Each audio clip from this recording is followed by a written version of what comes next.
नमस्कार, मैं हूं नेहा और आप देख रहे हैं जन टीवी। हमारा देश कृषि प्रधान देश है।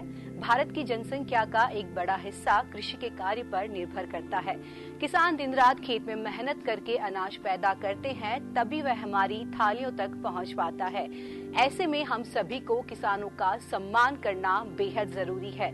किसानों की मेहनत और लगन के कारण ही 23 दिसंबर यानी आज हम राष्ट्रीय किसान दिवस मनाते हैं। भारत की अर्थव्यवस्था की रीढ़ की हड्डी कहे जाने वाले किसानों को आज का यह दिन समर्पित है। आज ही के दिन भारत के पूर्व प्रधानमंत्री चौधरी चरण सिंह का जन्मदिन भी है। चौधरी चरण सिंह किसानों के हितैषी थे और उनके सम्मान में उनके जन्मदिन को किसान दिवस के रूप में मनाया जाता है। चौधरी चरण सिंह को किसानों के मसीहा के तौर पर भी जाना जाता है। आज यानी 23 दिसंबर 2020 को चौधरी चरण सिंह की 119वीं जयंती है। तो आइए जानते हैं चौधरी चरण सिंह के जीवन और किसान दिवस के मनाने के पीछे कारणों के बारे में। भारत के 5वें प्रधानमंत्री चौधरी चरण सिंह की जयंती के रूप में किसान दिवस मनाया जाता है। चौधरी चरण सिंह का जन्म 23 दिसंबर 1902 को हापुड़ के एक जाट परिवार में हुआ था। स्वाधीनता के समय उन्होंने राजनीति में प्रवेश किया था। इस दौरान उन्होंने बरेली के जेल में 2 डायरी रूपी किताब भी लिखी। स्वतंत्रता के पश्चात वह राम मनोहर लोहिया के ग्रामीण सुधार आंदोलन में लग गए। उन्होंने अपने कार्यकाल के दौरान किसानों के जीवन को बेहतर बनाने का हर संभव प्रयास किया और कई कृषि बिल पारित भी किए। किसानों के लिए इनके अतुलनीय योगदान के लिए साल 2001 से 23 दिसंबर को राष्ट्रीय किसान दिवस मनाया जाने लगा।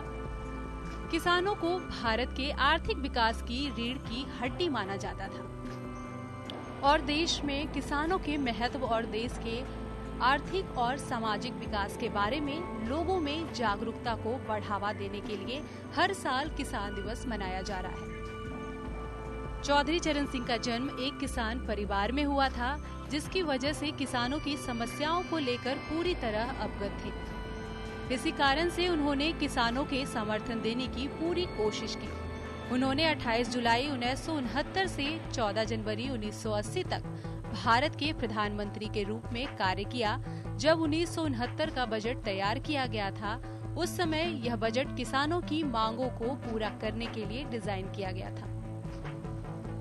इस बजट में किसानों के लिए कई नीतियों को पेश किया गया, जो जमींदारों और साहूकारों के खिलाफ सभी किसानों को एक साथ लाने में सक्षम था। विधानसभा के उनके द्वारा कृषि उपज मंडी विधेयक पेश किया जा रहा था, जिसका मुख्य उद्देश्य डीलरों की मार के खिलाफ किसानों के कल्याण की रक्षा करना था। तो आपने देखा कि कैसे किसानों की स्थिति देश में मजबूत बनाने के लिए चौधरी चरण सिंह ने अनेक कार्य किए। किसानों को प्रोत्साहित करने और देश में उनके योगदान का जश्न मनाने के लिए राष्ट्रीय किसान दिवस देश भर में मनाया जाता है। आजादी के 73 साल बाद भी हमारे देश में किसानों और उनकी आय में सराहनीय सुधार नहीं देखा गया है। किसान आज भी साहूकारों और बैंक के कर्ज के कारण अपनी जान गंवा रहे हैं। ऐसे में केंद्र और राज्य सरकार के साथ साथ हम सब का भी यह दायित्व है कि हम किसानों की आय, कृषि में नई तकनीकों व किसानों के हित के लिए निरंतर कार्य और योजनाएं बनाई जाए, क्योंकि जब देश का किसान मजबूत होगा तभी देश मजबूत बनेगा। किसान दिवस के मौके पर आप सभी दर्शकों को किसान दिवस की हार्दिक शुभकामनाएं। जन टीवी की लेटेस्ट अपडेट पाने के लिए हमारे चैनल को जरूर सब्सक्राइब करें और नोटिफिकेशन पाने के लिए बेल आइकॉन दबाएं।